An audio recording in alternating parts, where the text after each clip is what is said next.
한 해를 정리하면서 오마하의 현인 워런 버핏의 수익률을 한번 봤습니다. 역시 다시 한번 놀라지 않을 수가 없었는데요. 그의 투자 회사 벅셔 해서웨이 1년 수익률을 보니까 25.49%를 기록을 해서 같은 기간 S&P 500이 기록한 23.31%의 수익률을 올해도 비트한 것으로 확인이 되고 있습니다. 그리고 이 수익률은 5년 기준으로 해도 벅셔 해서웨이가 101.01%, S&P 500이 같은 기간 82.59%라서 이게 거의 20%포인트 차이가 나는 거죠. 근데 5년 동안 얼마나 많은 일이 있었습니까? 2020년 코로나도 있었지. 그 이후에 역대 최악 수준의 인플레가 또 있었고요. 그 이후에 또 역대 가장 빠른 속도로 금리를 인상하는 그런 효과도 있었는데 그 모든 것을 이기고 이 벅셔 해서웨이가 미국의 대표 지수 S&P 500이 82% 오른 동안에 더 올라서 100% 넘게 올랐다. 이거는 정말 대단하다고 말할 수밖에 없을 것 같습니다. 그리고 많은 우려가 있었지만 결론적으로는 대단한 강세장으로 끝났던 작년 24년조차 벅셔 회의 수익률이 S&P 500으로 웃도는 점은 그만큼 버핏의 포트폴리오는 약세장 방어에만 강한 게 아니고 강세장에서도 더 강하다. 거의 만능이다. 이렇게 일단 우리가 받아들일 수밖에 없을 것 같습니다. 그래서 사실 이 버핏의 영혼의 파트너인 찰리 먼거가 별세하시고 그래서 내년 벅셔 해소웨이의 성과가 예전 같지 않을 것이다. 그리고 계속 애플을 팔았던 작년의 버핏 한물 같다.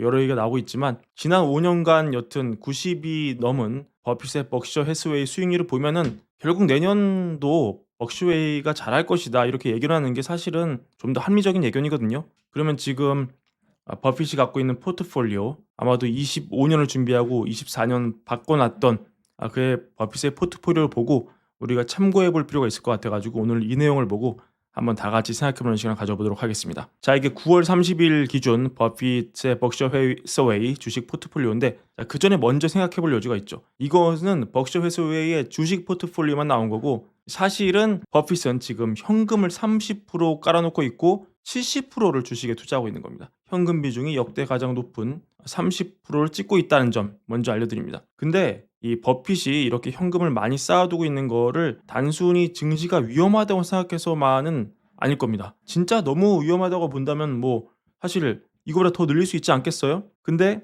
이게 30%까지 늘리고 버핏이 이게 말이 되는 이유는 이 자본시장 역사상 굉장히 희귀할 정도로 지금 현금 보유 자체가 돈을 들고 있는 것 자체가 돈을 만들어낼 수 있는 그런 시기이기 때문이기도 합니다.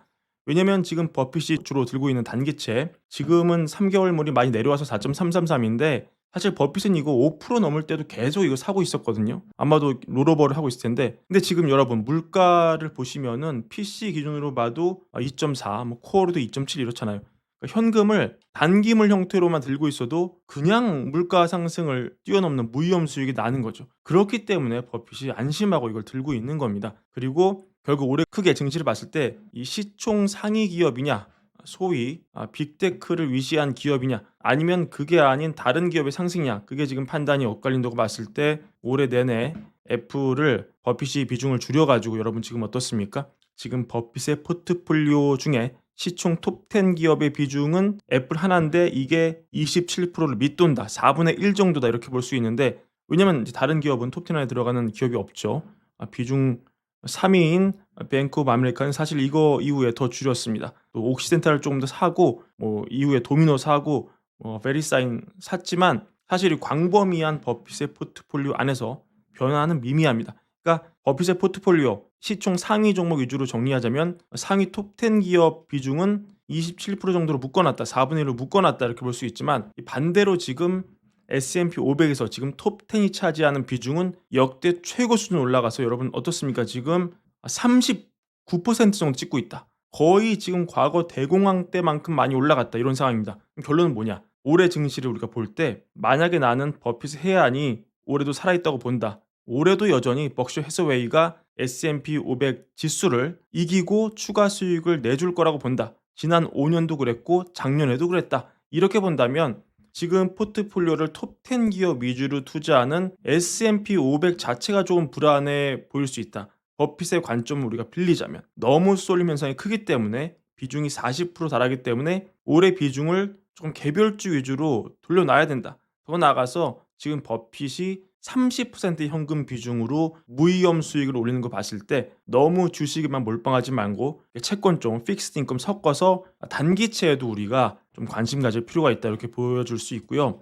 이런 논거를 뒷받침하는 게 또 얼마 전 보여드린 그 그래프 있죠. 이거 설명드렸지만 지금 월가가 올해 S&P 500 기업이 어떻게 전망합니까? 작년에는 맥세븐 이익 증가율이 33.3%, 다른 나머지 493개 이익 증가율은 고작 4.2%. 근데 올해는 이게 21.3 대 13으로 확 좁혀진다. 근데 밸류에이션 여기가 과대평가됐고 여기는 덜평가돼 있다. 그리고 지금 월가 전망을 봤을 때 가장 불리시하게 전망하는 게 오펜하이머인데 S&P 500 7100이다. 가장 최강으로 불리시하게 전망하는 오펜하이머의 예상이 들어맞는다고 가정했을 때 올해 S&P 500이 이거를 빼서 나누기 하면 20.7%를 기록하는데 이거는 그러니까 가장 불리시한 전망에 따르더라도 올해 S&P 500이 기록한 실제 상승률 23%보다도 낮다. 가장 불리시한 전망이 올해 S&P 500의 진짜 성과보다도 낮다. 이런 점은 확실히 올해는 월가도 S&P 500의 지수 자체에는 그리고 지수를 좌지우지하는 이 40%를 차지하는 그래서 지수를 뒤흔들 수 있는 이 시총 큰 빅테크의 주가 상승이 폭발적으로 기대하기는 조금 어렵다. 기대 수준을 좀 내려놔야 된다. 이런 거를 월가가 보고 있다. 이런 걸 의미하고요. 결국 증시 상승세가 올해 이어진다면 결국 빅테크가 아닌 지금 이익이 늘고 있는 그리고 새로운 테마가 형성되는 빅테크 이외의 기업에서 대박이 날 가능성이 높겠다. 이런 점을 올해 새 포트폴리오 조정에 참고하시면 좋을 것 같습니다. 이게 애플의 비중을 점점 줄이고 있는 버핏 포트폴리오에서 얻을 수 있는 인사이트가 될 것 같고요. 올해 과연 어떤 테마에 좀 더 집중할지 월가가 또 어떤 스토리가 형성이 될지 이런 거는 월가여부가 또한 신속하게 실시간으로 전달해 드리겠습니다. 오늘 준비한 영상 이것으로 마무리하고요. 월가여부 구독과 좋아요 많은 사랑도 함께 부탁드립니다. 감사합니다.